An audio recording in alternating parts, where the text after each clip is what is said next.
story. I am 32 years old. I grew up in Colombia and moved to the UK in 2016 and to Scotland specifically 3 years ago. I am a recent graduate in in a master's in art psychotherapy, and I'm officially registered as an art psychotherapist.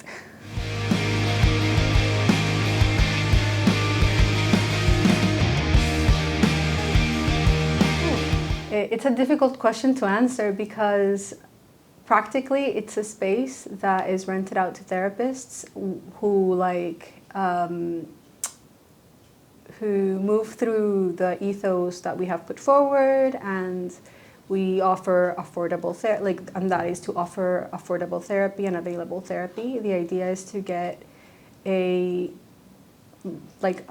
bigger amount of art therapists, music therapists, and drama therapists within one building, and yeah, it's essentially a space for well-being and for community building as well.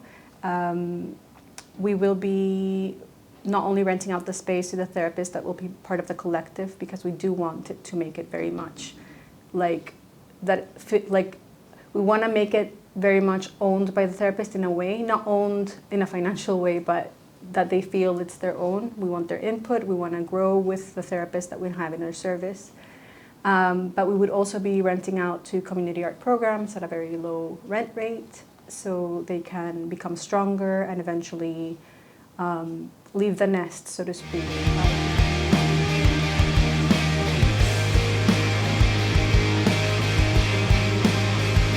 So CIC versus charity is a very easy answer, and I am in awe of people who make charities happen, because they're hard, they're very difficult, and also just the model that we had in mind didn't make sense with the charity model. It made sense with the community interest company. We did make it limited by guarantee, and we've already asset locked it as well, just to make sure that it's in line with what we're trying to do. I've always been very moved towards just the thought process of community building and improvement. It's an idea I've had for several years now, not this specifically, but coming from Colombia, the thought process of offering opportunities for mental health that are free or accessible have been on my mind for a while now, and I even thought at one point that I would go back in 10 years' time and provide that. But being in Edinburgh and having my experience during placement, it became very clear that all these people who are already trying to make so many positive changes are getting overwhelmed, heavily overwhelmed.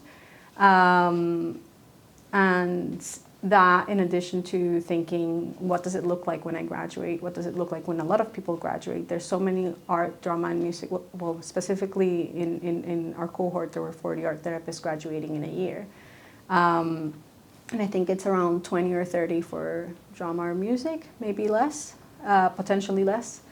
And it didn't make sense to me that with an overwhelming waiting list, we still have so many people coming out of university and qualified, and somehow they can't find jobs, but it's needed. And it's because there's this whole thing about, rightfully so, about not creating a private practice as soon as you graduate, which makes sense because you need more experience. You need to be able to hold your own in your own space. And CATS essentially ethically bypasses that by providing a space where you can do something similar to private practice while still being surrounded by peers who you can discuss with, by a supervisor that can guide your work. You really ensure that even though the duty of care is under each therapist, there's a bigger organization there helping you manage administrative things that might otherwise be a bit overwhelming if you're on your own in your own home. Which is another layer of reasons why they ask us not to do private practice when we come out straight off the bat. It just wouldn't make sense as a recently graduated student to have people coming to your house when you haven't really had the years of experience in knowing how to like really assess the boundaries. And when someone comes into your home, there's more layers of boundaries that have to be put in place so that you can provide quality of care. And I think part of the reason why I went for a social enterprise as well instead of a business is through these 2 years of training. One thing that has become very ingrained in me is just this thought of us as humans as a collective, where if we improve each other and help each other grow, then we are going to be great, like much better together as a whole. And I don't know, it just felt the most aligned with who I am as a person. And one thing I've taken as well is just doing things that are coherent to the person that I am, and making it a business wasn't coherent to me.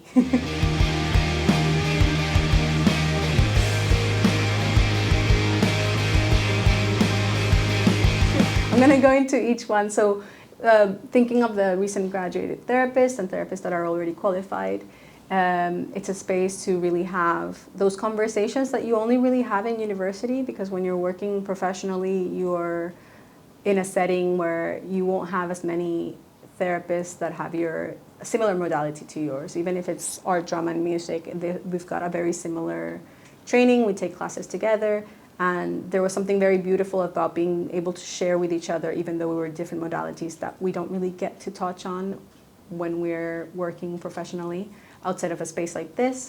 I haven't really seen many. I have seen spaces, but not many spaces that are focused on art therapy, as like creative arts therapies as a whole. So there's that side of it, of course, like strengthening what we do for the community and how we do it, while also strengthening our growth in that by having so many people that have kind of the same base, but very diverse ways of thinking. And then on the community aspect of it, our aim is to be able to provide, as I mentioned, accessible and affordable therapy. We have a cap for everyone. No one can really ask for a higher fee. No one can ask for a higher fee than that, because that's our promise, essentially. And beyond that, when people self-refer, they're able to ask for their own rate. With a no question asked approach. We won't be asking for any proof of income or anything like that. I feel like there's so much nuance in what you need at a certain time, and like basing that on your job and what you're making or not making, it feels like it makes it difficult for people to ask for help sometimes. So we just want to make it easier for people to approach someone to get mental health support and well-being support, and do so in a space where we essentially, in the beginning, have space for 90 clients a week. What else? Oh, well, and also in the community aspect, we see the struggle of community art programs in getting funding, and we think that because they already offer that benefit to the community to create, to remove themselves from that sense of isolation, that I think we were all a bit left with after official COVID times, because it's still ongoing, but official COVID times. And yeah, I think so many people have brilliant ideas, but they just don't have the funding to get them started. So providing a space where they can get that started at a low risk of cost is great, because they can get their name out there, they can grow the way that they do it, they can make it solid. And not only that, but they have the potential of liaising with therapists. And although they provide art as therapy and craft making as therapy, just having that conversation where we both talk to each other and see ways to make things grow, it's great. We might see something in a community art program that we hadn't thought of for our own clients as a way of expression, and vice versa. And some people might not be ready for therapy, but they might highly benefit from art and community aspects. So it's having that in the same building, I think, is going to really gap that access in a way. Our long-term goal is just that sense of community and growth, even within the therapeutic community, a sense of strengthening creative arts therapies in the mental health and well-being sector. And hopefully in 5 years' time, which is what I've assigned to be the year where we think about expanding, we would either get a different building and expand with that, or we would move the building to another place, although I'm leaning towards getting a different building just because of continuity and cohesiveness for the people that come for therapy.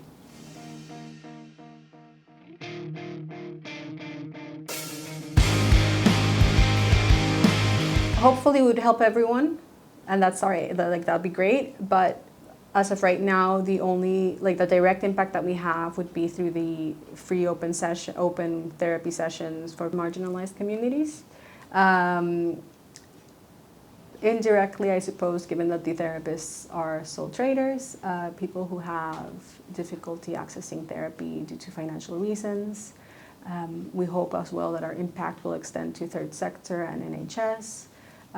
By creating some relief for the waiting list, because not everyone is in a waiting list because they can't afford to pay a little bit towards therapy. It's just that it's either waiting list or private, and usually private can be quite expensive. I am happy to say that a lot of art therapists and drama therapists and music therapists that I see within Edinburgh offer a sliding scale already, which is really nice, and it makes me happy to see that, but still just offering a space that's local and very evidently creative arts therapies, and with a choice between music, art, and drama, with a choice between therapists within that we're just trying to enable choice for the people who are self-referred.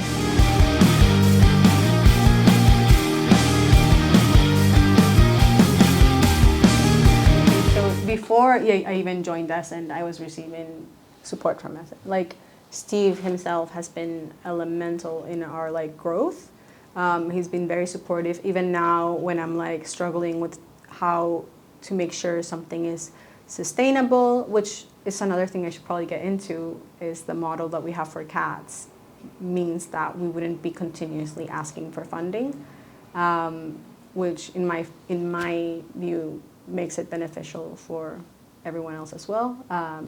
Through the rent that we get from therapists and the rent that we get from the community art programs, essentially CATS can maintain itself, hopefully. Funding is more just to grow it and to grow the type of materials that we hold and to grow the therapist in the space through training, things like that. Currently, obviously, it has to do more with taking off, so rent.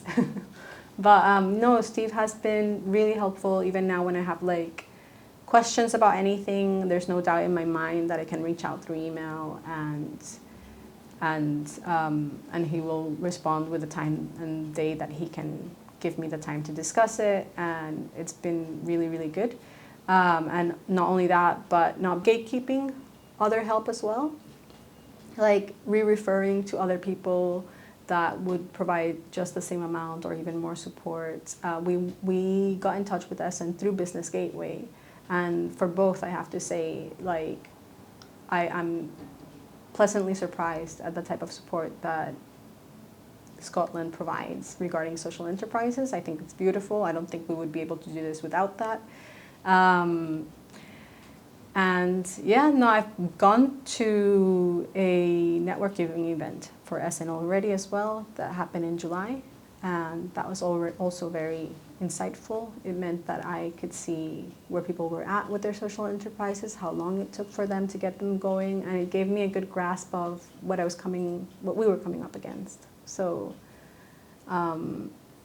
in administrative levels, So that was helpful, and it was helpful to see the large amounts of people who are just working towards making, specifically Edinburgh, I suppose, in this setting, a much more community-focused space, which it's a relief. I think it's lacking in the world, so it's quite nice.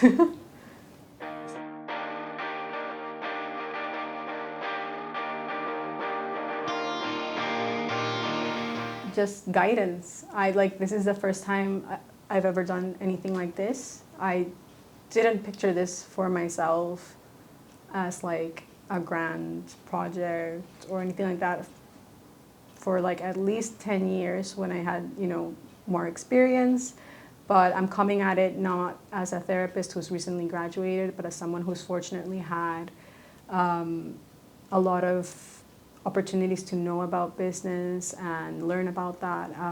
Family members around me who are quite business savvy. So even though it's a social enterprise, having that business mentality towards it has meant that it's allowed me to think of it in a way that won't rely on funding eventually. But guidance in that I'm doing it the right way. We have an accountant now, so their guidance in knowing that I'm not like assigning money in the wrong direction. And just the continued conversations. I hope I don't get into like this pigeonhole of what CATS is supposed to be. That's something that we were told from the very beginning, be flexible. And that has really helped because it's meant that it's grown, it's expanded. It's not changed, but it's expanded because of that flexibility. But I think for anything in life, like continued conversations means that you can do a better job if you have input from people outside of it who are viewing it from the outside, as well as people who are experiencing it from within. Then that's the only way to make something truly worth what the community needs, because otherwise you're just like, oh, what's happening here? And this is all we need to know. It's working, the system's working, but could it be better? And yeah, so the networking events are great for that. And money.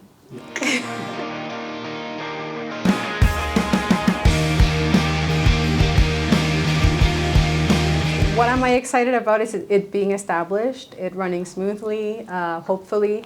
Within a year, again, as mentioned, we're going to be thinking about bringing in new directors, bringing in, fortunately, we've had a set of funding being allocated to us.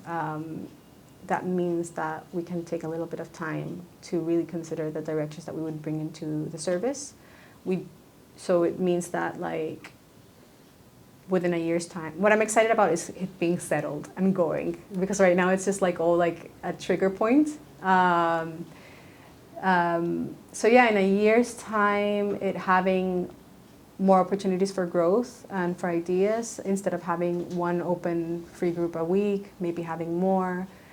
Having a clear idea of the community art programs that would be taking space in CATS, seeing the outcome of our impact. We're going to set up a survey to just kind of measure that. So next year would be the other one, and that will be very interesting for many reasons. But to be absolutely frank, just seeing it happen and just seeing it take place and see the support that it can actually give, because it's very easy to think that something's going to function in a specific way in your head, but until it's on the floor and running, you don't really know. So I'm excited to see. Nervous, more than excited, I would say.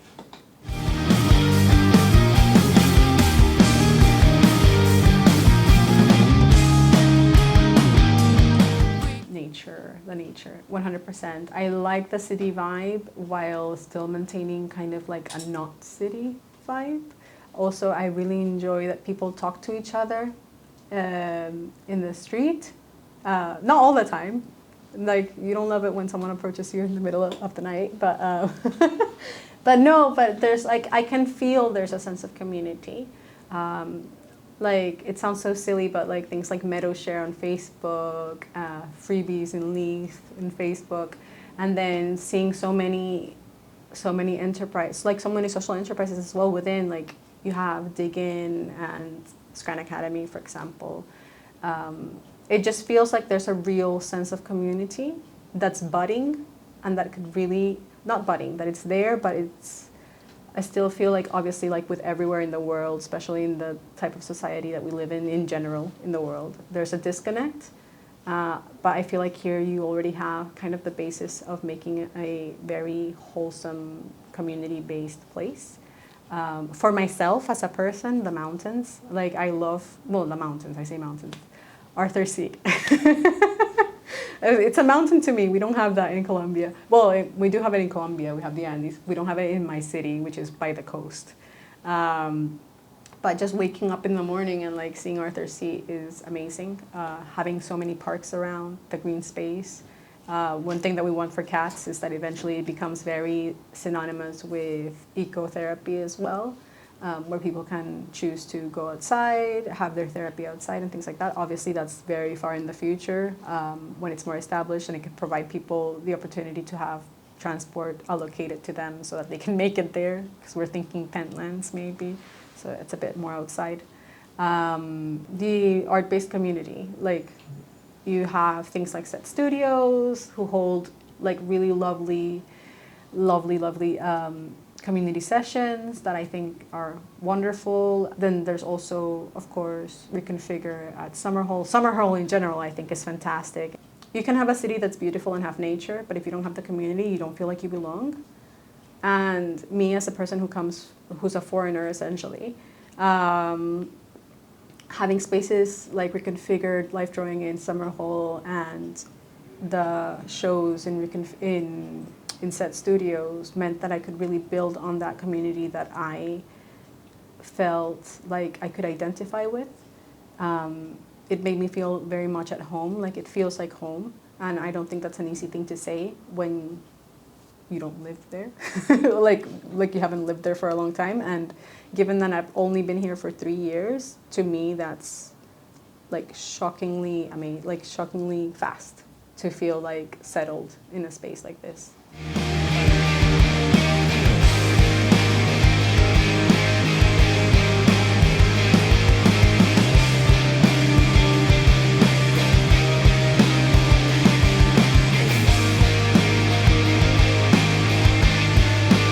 Arts Therapies Space is a nesting ground for therapists to grow, for community art programs to grow, while also providing accessible healing for our local community, for now, local.